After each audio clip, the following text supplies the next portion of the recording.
Welcome back. June Fichter now joins us from the Lake Sunapee Protective Association and shows us the chamber boat ride. Anyone know what the main threat to Lake Sunapee is? Guesses? Drainage. I'll take that.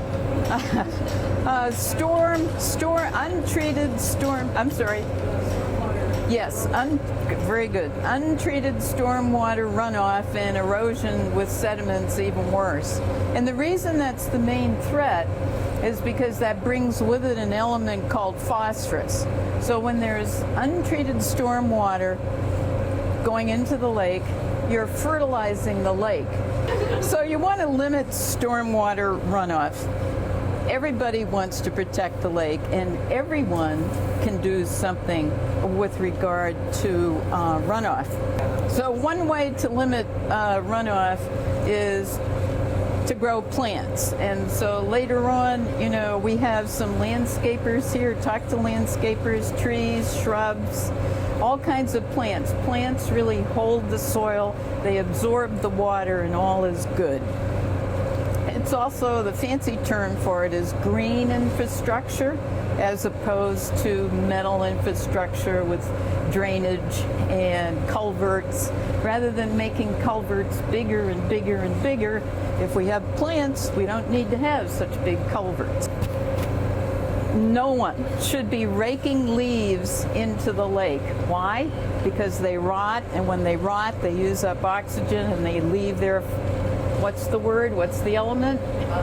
Phosphorus. So we identified 42, we'll call them problem runoff areas in the Sunapee watershed. And we've already talked to the town road agents and property owners, and we're working to solve those. It's not going to be done in a year, but in 5 years we hope to have most of them fixed. We don't want to feed the algae. We don't want to change the lake's chemistry. So there are basically 4 things you can do. Plants to absorb runoff, pump out septic systems. I don't know if we have a company here who does septic systems, but maintaining a septic system, and can you imagine swimming in the lake with a leaky thing? Not good, not good.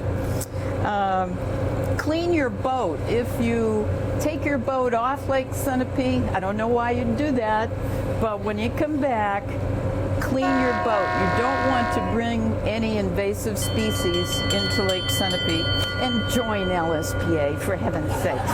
Now, I have a picture. I'm a visual person, so I have some copies of these relative to the Shoreline Protection, or the Shoreline Water Quality Act. And essentially it takes the shorefront and divides it into 3 sections, first 50 feet and so on and so forth, with different rules for each one. And that's not meant to be mean or to limit people from enjoying their property. It's to limit what? Phosphorus. Excellent. What a good class. Yes. They closed the state beach now like twice. Yes. Yeah, and that's not due to phosphorus. No, that's due to something called E. coli. And there is basically, for the beach, 3 sources: geese, ducks, people. People don't like to hear about that one. And don't feed the geese and don't feed the ducks. And who's paying for it? It's more grant money, so I guess tax money, federal money. They want to see us fix it too. Some really don't cost all that much. It's a question of changing the grade next time they do a road, for example. It doesn't cost that much, so it varies. So I won't take any more of your time, but if you have questions, let me know.